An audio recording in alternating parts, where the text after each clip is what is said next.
સુરત મનપા સંચાલિત નગર પ્રાથમિક શિક્ષણ સમિતિ અધ્યક્ષ રાજીનામાની વાતથી વિપક્ષે આરોપ લગાવ્યો હતો। શિક્ષણ સમિતિ અધ્યક્ષ રાજીનામાની વાતને લઈ વિપક્ષ સભ્યે આરોપ લગાવી વાત વહેતી કરી હતી। મનપા સંચાલિત નગર પ્રાથમિક શિક્ષણ સમિતિ અધ્યક્ષ રાજીનામાની વાતથી વિપક્ષે આરોપ લગાવ્યો હતો। અકળાયેલા વિપક્ષ અવારનવાર નિવેદનો આપી મીડિયા ચર્ચામાં રહેવા પ્રયાસ કરતું રહે છે। આજ રોજ સમાચાર પત્રોના માધ્યમથી જાણવા મળ્યું કે નગર પ્રાથમિક શિક્ષણ સમિતિના અધ્યક્ષનું રાજીનામું લઈ લેવામાં આવ્યું છે। ઘણા બધા કારણો આપવામાં આવી રહ્યા છે, જેથી કરીને ભાજપના ભ્રષ્ટાચારો ગેરવહીવટ ખુલ્લા ન પડે। પણ આનું મુખ્ય કારણ કોઈ હોય તો એ જ છે ભ્રષ્ટાચાર, ગોટાળાઓ, ગેરવહીવટ।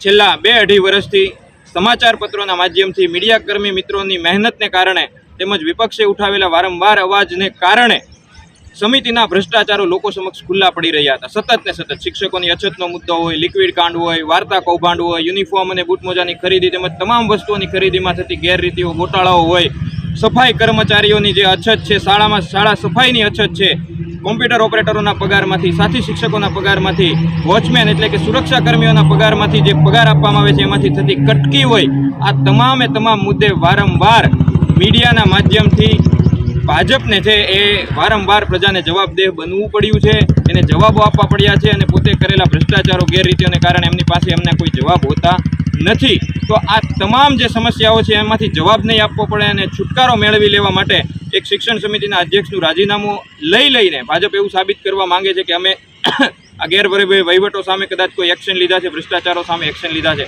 પણ મુખ્ય કામ આ જે કંઈ કામ થયું છે એ માત્ર ને માત્ર વિપક્ષ અને મીડિયાકર્મી મિત્રોની મહેનતને કારણે થયું છે। ભાજપને કહેવાનું કે માત્ર અધ્યક્ષનું રાજીનામું લેવાથી કંઈ નહીં થાય, રાજીનામાની સાથે સાથે શિક્ષણ સમિતિમાં ચાલતી પ્રક્રિયાઓને પારદર્શી બનાવવામાં આવે, સામાન્ય સભાનો વહીવટ જે રીતે થાય છે એને સુધારો કરવામાં આવે, ખરીદીઓમાં પારદર્શિતા રાખવામાં આવે, શિક્ષકો, વાલીઓ અને બાળકોના કામ ફટાફટ કરવામાં આવે, શિક્ષણની ગુણવત્તા સુધારો કરવામાં આવે, ત્યારે જ કંઈક તમે સારું કામ કર્યું એવું કહેવાશે। બાકી આવી રીતે નાટકો કરવાથી કશું જ નહીં થાય।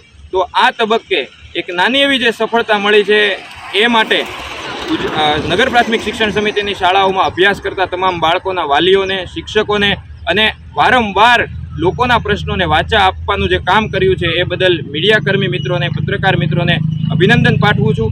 આપણે સૌ સાથે મળીને સમિતિના તમામ બાળકોને સારામાં સારું શિક્ષણ મળી રહે એના માટે સતત પ્રયાસરત રહીશું।